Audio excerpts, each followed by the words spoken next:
আসসালামু আলাইকুম। এটিফিক্সে সকলকে স্বাগতম। আজকে হিসাব বিজ্ঞানের ধারাবাহিক সিরিজের প্রথম পর্ব। এই পর্বে আমি আলোচনা করব একেবারে প্রাথমিক কিছু ধারণা, যে ধারণা সম্পর্কে না জানলেই নয়। তো একটা উদাহরণ দিয়ে আমি আসলে ধারণাটা প্রবেশ করব, অবতারণা করব। একটু খেয়াল করেন। মিস্টার আসিফ নগদ 50,000 টাকা এবং ব্যাংক হতে 30,000 টাকা ঋণ নিয়ে এবিসি ট্রেডার্স নামে একটি ব্যবসা শুরু করেন। গতানুগতিক আমরা সাধারণত শিক্ষা দেই যে এটা জাবেদা করার জন্য বা হিসাবের শ্রেণী শেখানোর জন্য অথবা হিসাবের খাত নির্ণয়ের জন্য অথবা ডেবিট ক্রেডিট নির্ণয়ের জন্য। তো হিসাবের নাম হচ্ছে, এখান থেকে আমরা যদি এই লেনদেনটাকে বিশ্লেষণ করি তাহলে হিসাবের নাম পাই আমরা নগদ, মূলধন হিসাব, ব্যাংক ঋণ। হিসাবের শ্রেণীর মধ্যে পড়ে নগদ, সম্পদ, মূলধন, মালিকানা সত্ত্ব, ব্যাংক ঋণ হচ্ছে দায়। রাজবিদ্যুৎ যদি আমরা চিন্তা করি তাহলে নগদ, সম্পদ বৃদ্ধি পাইছে এই জন্য এটা ডেবিট, মূলধন, মালিকানা সত্ত্ব বৃদ্ধি পাইছে এই জন্য এটা ক্রেডিট, ব্যাংক ঋণ, দায় এটা বৃদ্ধি পাইছে এই জন্য এটা ক্রেডিট।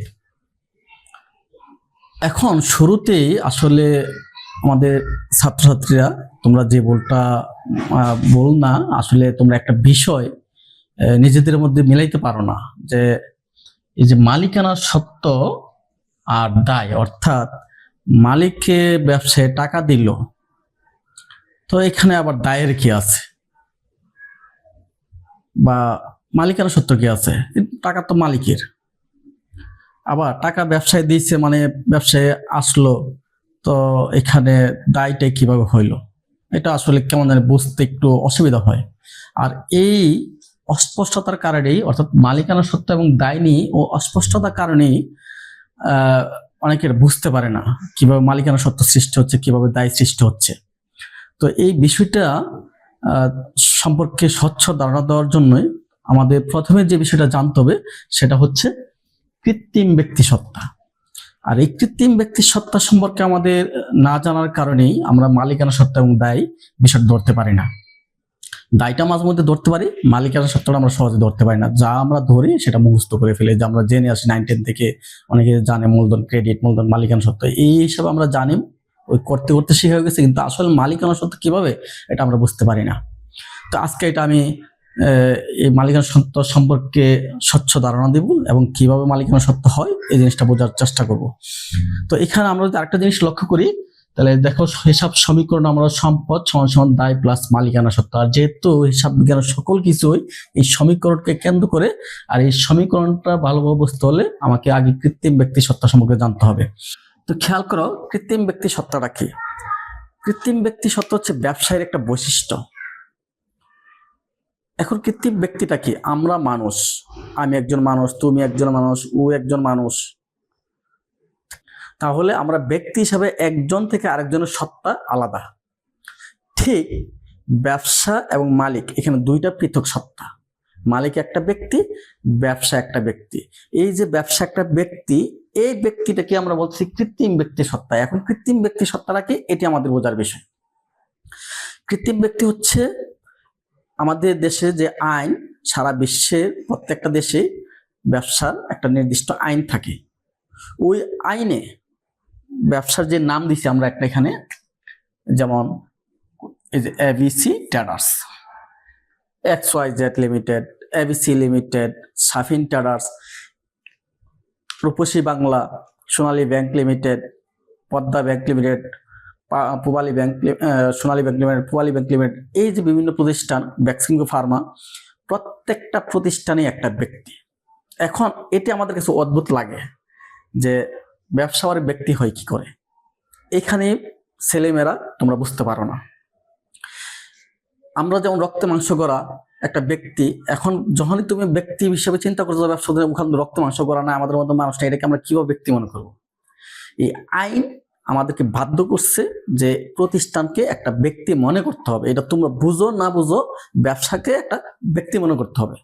ধরো তোমার আশেপাশে বিভিন্ন দোকান আছে, তোমরা শপিং করতে গেলে বিভিন্ন দোকানে যাও, দৈনন্দিন নিত্য প্রয়োজনীয় দ্রব্য কিন্তু কোনো মুদির দোকানে যাই, আমরা আমাদের চলার পথে বিভিন্ন প্রতিষ্ঠানে আমরা যাই, দোকানে আমরা শপিং এ যাই, সেক্ষেত্রে বিভিন্ন প্রতিষ্ঠান দেখি, প্রত্যেকটা প্রতিষ্ঠান একটা ব্যক্তি। এখন এই ব্যক্তির অধিকারটা, আমি যেমন একটা ব্যক্তি, প্রতিষ্ঠানটাকেও একটা ব্যক্তি মনে করতে হবে। এখানে তোমার ফার্স্ট প্রায়োরিটি, এটা তুমি বুঝো না বুঝো, তোমার মাথায় এটা ঢুকাইতে হবে যে প্রতিষ্ঠান একটা ব্যক্তি, সে আমার মতো রক্তে মাংস করে হাত পাওয়ালা মানুষ না, কিন্তু তাকে একটা ব্যক্তি মনে করতে হবে। এবার খেয়াল করো, তাকে যদি একটা ব্যক্তি মনে করো, তাহলে তুমি চিন্তা করো, আমি যদি একটা ব্যক্তি হই, তুমি যদি একটা ব্যক্তি হও, তুমি যদি আমার কাছে কিছু টাকা ধার দাও, চিন্তা করো ভালো করে, তুমি আমার কাছে কিছু টাকা ধার দিলে, এখন আমি কি তোমার কাছে দায়ী? তো এবার চিন্তা করো, এখানে এবিসি ট্রেডার্স আর mister Asif ABC Traders, mister Asif হলো আমাদের মতো রক্ত মাংস করে একজন মানুষ, আর এবিসি ট্রেডার্স হচ্ছে একটা কৃত্রিম ব্যক্তি, এটা আমাদের মতো না, কিন্তু তারা মানুষ মনে করতে হবে। আর এই অধিকারটাকে দিচ্ছে আইন দিচ্ছে। তো এই আইন অনুযায়ী যেহেতু সে একটা ব্যক্তি, তাহলে খেয়াল করে ভালো করে, তুমি একটু আগে আমাকে টাকা দিচ্ছিলা, তা আমি তোমার কাছে দায়ী ছিলাম। তেমনি এবিসি ট্রেডার যেহেতু একটা দোকানের নাম, একটা প্রতিষ্ঠানের নাম, সে হচ্ছে ব্যবসা, আর ব্যবসাকে মূলধন কে দিচ্ছে? এই আসিফ সাহেব দিচ্ছে। তাহলে এই আসিফ একটা ব্যক্তি, এবিসি ট্রেডার্স আলাদা একটা ব্যক্তি। আসিফ কাকে টাকা দিচ্ছে? এবিসি ট্রেডার্সকে টাকা দিচ্ছে। তাহলে এবিসি ট্রেডার্স কার কাছে দায়ী? আসিফের কাছে দায়ী। বুঝতে পারছো? এই যে দায়ী কিন্তু সৃষ্টি হয়ে গেল। এই আসিফের কাছে কে দায়ী? এবিসি ট্রেডার্স দায়ী।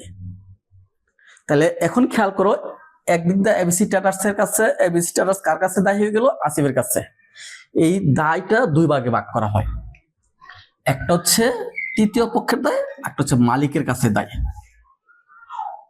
তো ব্যবসাটা যেহেতু প্রথমে শুরু করে মালিক একটা প্রতিষ্ঠানকে অর্থ দিয়ে, তাহলে এখানে মূলধনটা যেহেতু মালিকের যোগান দেয়, এই জন্য মূলধনটা মালিকের কাছে দায়ী। এখন খেয়াল করো, অনেক সময় তোমার প্রতিষ্ঠানে অনেক লাভবান, এখন নিজের অর্থ, মানে ধরো আসিফ সাহেবের অর্থ দিয়ে ব্যবসাটা পর্যাপ্ত পরিমাণ অর্থ যোগান হয় না, আরো টাকা দরকার, ব্যবসায় লাভবান, তার ব্যবসাটার পরিধি আরো বৃদ্ধি করবে। সেক্ষেত্রে কি সে চিন্তা করলো, আসিফ সাহেব চিন্তা করলো যে আমি তো দিলাম, এখন তো ব্যবসা আরো টাকা দরকার। এখন সে কি করলো, অন্য একজনের কাছ থেকে টাকা ধার নিল, ব্যাংক থেকে ধার নিল, নিয়ে সে পুঁজিটা বড় করলো, তাহলে কি ব্যবসা আরো হবে। তাইলে এখন খেয়াল করো, এখানে অর্থ যোগান কয়জন? দুইজন পাওয়া গেল। আসিফ নিজে দিছে, আবার সে কি করলো, এই যে ব্যাংক হতে ঋণ নিচ্ছে। তাহলে এই ব্যবসার অর্থের যোগান তো দেখেন কয়টা পক্ষ? দুইটা পক্ষ।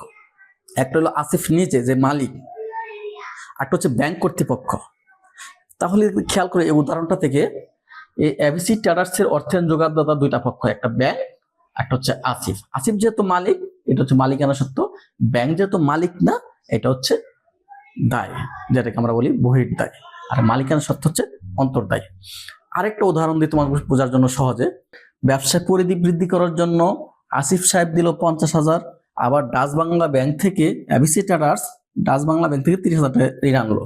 তাহলে এখন এবিসি ট্রেডার্স এর কাছে টাকা আছে কত? মোট 80,000। আসিফ সাহেব দিচ্ছে 50, ডাচ বাংলা ব্যাংক থেকে ঋণ আনলো 30, এ হচ্ছে 80,000।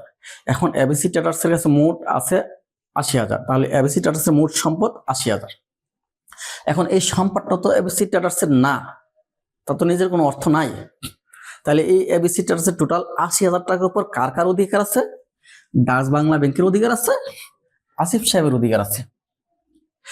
আসিফ সাহেব যেহেতু এবিসি ট্রেডার্স এর মালিক, তাহলে এটা হচ্ছে মালিকানা সত্ত্ব। এই যে মালিকানা সত্ত্ব, তাহলে কোন প্রতিষ্ঠানের উপর মালিকের যে অধিকার, কোন প্রতিষ্ঠানের উপর যে টোটাল সম্পদ, এই টোটাল সম্পদের উপর মালিকের যে অধিকার, সেটাকে বলা হয় মালিকানা সত্ত্ব। টোটাল সম্পদের উপর মালিক ছাড়া অন্য যে পক্ষ থাকে, তৃতীয় পক্ষ বলি আমরা, এই তৃতীয় পক্ষের অধিকারকে বলা হয় দায় বা বহির্দায়। তাহলে 80,000 টাকার উপর যেমন আসিফ সাহেবের অধিকার আছে, ডাচ বাংলা ব্যাংকের অধিকার আছে।